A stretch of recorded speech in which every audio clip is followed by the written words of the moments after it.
এই গরমে হেভি কিছু তো খেতে ইচ্ছে করে না, সবসময় ইচ্ছা করে লাইট কিছু খেতে। একেবারে অয়েল ফ্রি যদি হয় তাহলে তো কথাই নেই। তাই আজকের ব্রেকফাস্টটা একেবারে অয়েল ফ্রি এইটা নিয়ে এসে হাজির হয়েছি। দেখুন আপনারা, এই ব্রেকফাস্টটা বানানোও একেবারে সোজা, আর এটা হেলদিও বটে।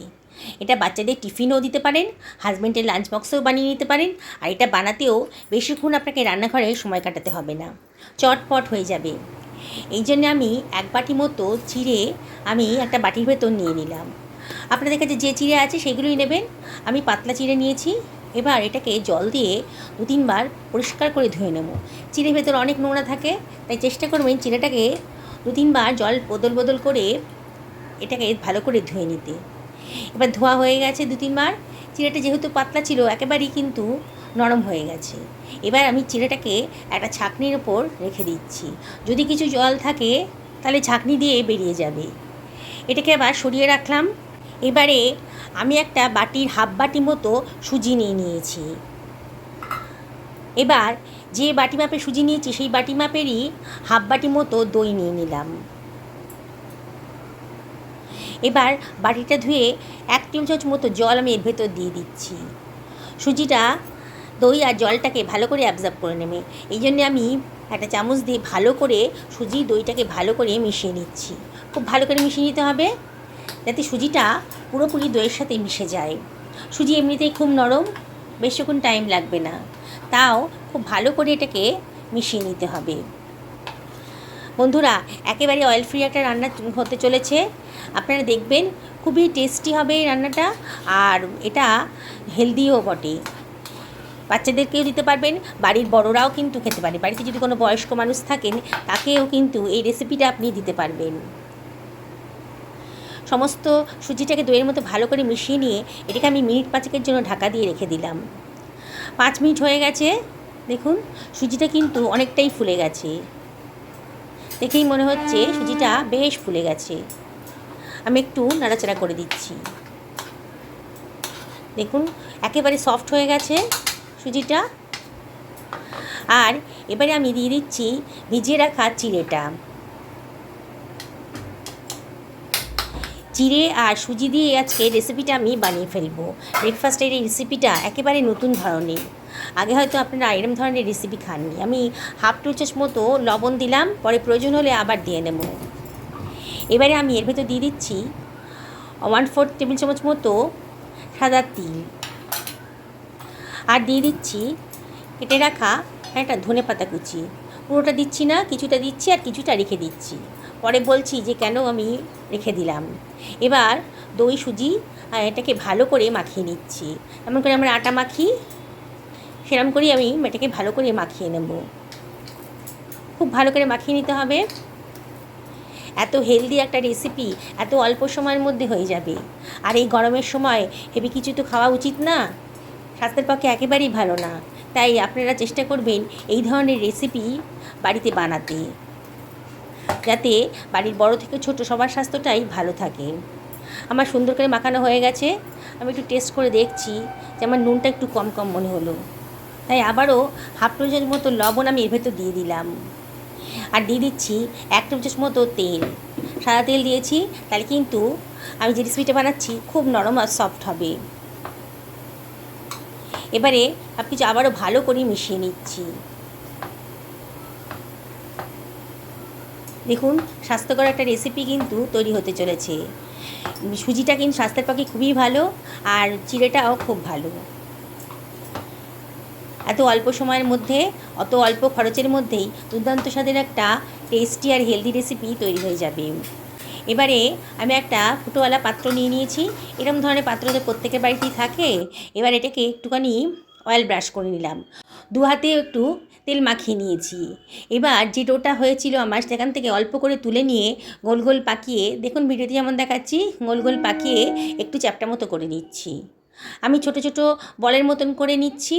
আপনারা যদি মনে হয় একটু বড় সাইজের বানাবেন তাহলে লেচিগুলো একটু বড় বড় করে গোল পাকিয়ে চ্যাপ্টা করে নিতে পারেন। আমি গোল গোল করে বলের মতন বানাচ্ছি, চ্যাপ্টা করে দিয়েছি। আপনারা ইচ্ছে করলে যে কোনো শেপই দিতে পারেন, যেটা পছন্দ সেরকমই শেপই দিতে পারেন। এটা সুবিধা বলে আমি এরকমই করলাম। এইভাবে সমস্ত নাস্তাটা আমি বানিয়ে নিয়েছি। দেখুন সবগুলো হয়ে গেছে। আমার এই পাত্রতে যতগুলো ধরবে সেই পরিমাণই নিয়ে নিয়েছি, বাকিগুলোকে পরের ব্যাচে করতে হবে। এবার একটা প্যানের ভেতর আমি জল গরম করতে বসিয়ে দিয়েছি, দিয়ে এবার ঝাঁঝরিওয়ালা পাত্রটা ওপরে বসিয়ে দিলাম, দিয়ে ঢাকা দিয়ে দিচ্ছি। মিনিট 8 থেকে 10 মিনিট হাই ফ্লেমে এটাকে রান্না করে নেব। এর মাঝে আমি একটা চাটনি বানিয়ে নিচ্ছি। চাটনি বলুন বা রায়তাই বলুন, আমাদের বাড়িতে এই ধরনের রায়তাটা খুব তাড়াতাড়ি বানানো যায় বলে প্রায় আমি করি। একটা শসা কেটে নিয়েছি, শসাটাকে আমি কুচি কুচি করে কেটে নিলাম। শসাটা কচি ছিল বলে এর খোসাটা আমি আর বাদ দিলাম না। এটা খুব ঝটপট হয়ে যায়, এর জন্য কোনো পরিশ্রম করতে হয় না। আর নিয়ে নিয়েছি খানিকটা ধনেপাতা, ধনেপাতাটাকেও কুচি কুচি করে কেটে নিচ্ছি। আগে থেকে সব ধুয়ে রেখেছিলাম, শসা ধনেপাতা আগে থেকে সব ধুয়ে পরিষ্কার করে রেখে দিয়েছিলাম। ধনেপাতাটা কাটা হয়ে গেছে। এবার একটা পাত্রের ভেতর নিয়ে নিচ্ছি 1 বাটি মতো দই। এখন গরম পড়েছে, এখন কিন্তু দই খাওয়া ভীষণই ভালো। নিয়ে নিলাম 4 টেবিল চামচ মতো জল, দইয়ের বাটি ধুয়ে জলটা নিয়ে নিলাম। আর নিয়ে নিলাম হাফ টেবিল চামচ মতো লবণ আর 1/4 টেবিল চামচ মতো বিট লবণ। বিট লবণটা দিলে পরে কিন্তু দারুণ একটা টেস্ট আসে। এবার সব কিছু ভালো করে মিশিয়ে নিচ্ছি। হ্যাঁ, যেটা বলছিলাম বন্ধুরা, এই গরমে শরীর ঠান্ডা রাখতে কিন্তু প্রত্যেকেরই উচিত দই খাওয়া, মানে টক দই খাওয়া। তাই আমি আজকের এই রায়তাটা বানিয়ে নিচ্ছি। খুব ভালো করে ফেটিয়ে নিয়েছি, দেখুন একেবারে স্মুথ হয়ে গেছে, দেখেই মনে হচ্ছে একেবারে স্মুথ হয়ে গেছে। এবার এর ভেতর দিয়ে দিচ্ছি শসা কুচিগুলো, আর এর ভেতরে আমি দিয়ে দিচ্ছি কেটে রাখা ধনে পাতাটা, যেটা আগে থেকে কেটে সরিয়ে রেখেছিলাম সেটা দিয়ে দিলাম। আবারও সব কিছু ভালো করে মিশিয়ে নিচ্ছি। খুবই টেস্টি। আর দেখছেন তো 2 মিনিটের মধ্যেই কিন্তু এই রায়তাটা রেডি হয়ে গেল, কোনো পরিশ্রমই করতে হলো না। একটা তরকা প্যানে 2 টেবিল চামচ মতো তেল নিয়েছি। তেল নিয়ে এর ভেতরে দিয়ে দিচ্ছি খানিকটা সর্ষে, কালো সর্ষে দিয়ে দিলাম, আর দিয়ে দিচ্ছি কারি পাতা। দিয়ে এটাকে আমি তরকা দিয়ে দিলাম, প্যানের মধ্যে ঢেলে দিয়েছি। আর তরকা প্যানটা ধুয়ে 1 টেবিল চামচ মতো জলও এর ভেতরে আমি দিয়ে দেব। দিয়ে সব কিছু আবারও ভালো করে মিশিয়ে নিচ্ছি। আপনাদের যদি মনে হয় একেবারে অয়েল খাবেন না, তাহলে কিন্তু এই তরকাটা না দিলেও চলে, তবে তরকাটা দিলে পরে খুব সুন্দর একটা টেস্ট আসে। এবার এটাকে আমি সরিয়ে রাখছি। আমার কিন্তু 10 মিনিট প্রায় হয়ে গেছে, এটাকে আমি সরিয়ে নিচ্ছি। দেখুন সুজির বলগুলো বেশ ফুলে ফুলে উঠেছে, কিন্তু দেখেই মনে হচ্ছে, আমি ওপর দিকে হাত দিয়ে দেখলাম একেবারে সফট হয়েছে, কিন্তু বেশ ওপরটা শুকিয়ে গেছে। এবার আমি এটাকে সরিয়ে নিচ্ছি।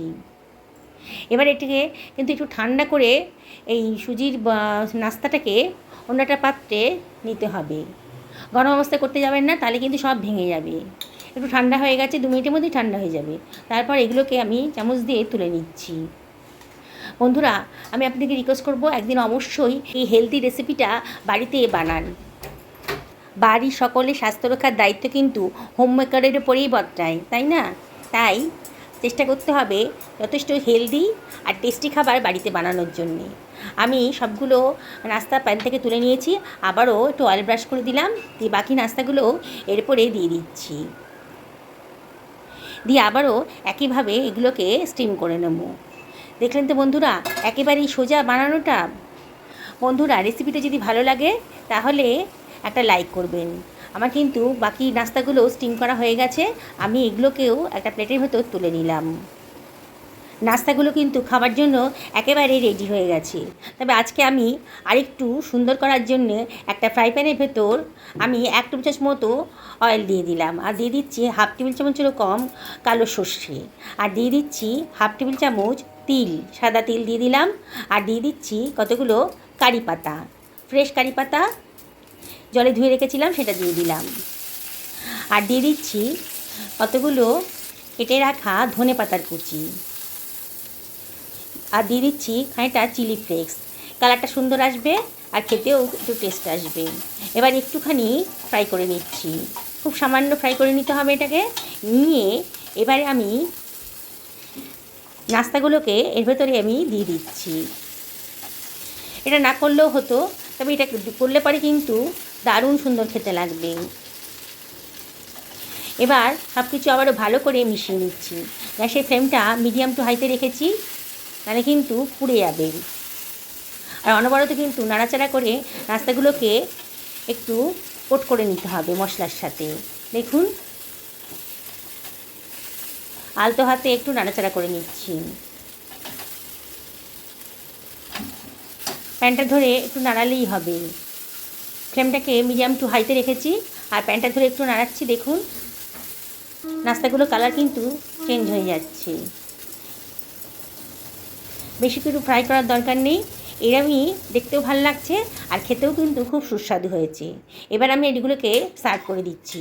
বন্ধুরা, যারা আজকে আমার চ্যানেলে প্রথম দিন, তাদেরকে আমি রিকোয়েস্ট করবো আমার চ্যানেলটা সাবস্ক্রাইব করার জন্যে। যদি ফেসবুক থেকে দেখেন তাহলে রিকোয়েস্ট করবো আমার পেজটা ফলো করার জন্যে। আর রেসিপি যদি ভালো লাগে তাহলে একটা লাইক করবেন আর অবশ্যই কমেন্ট করে জানাবেন যে আপনাদের কেমন লাগলো। দেখুন, আমার দইয়ের রায়তাটাও কিন্তু রেডি হয়ে গেছে। আমি দেখাচ্ছি সেই নাস্তাগুলো কতটা সফট হয়েছে। আর দেখলেন তো বানানোটা কতটাই সোজা।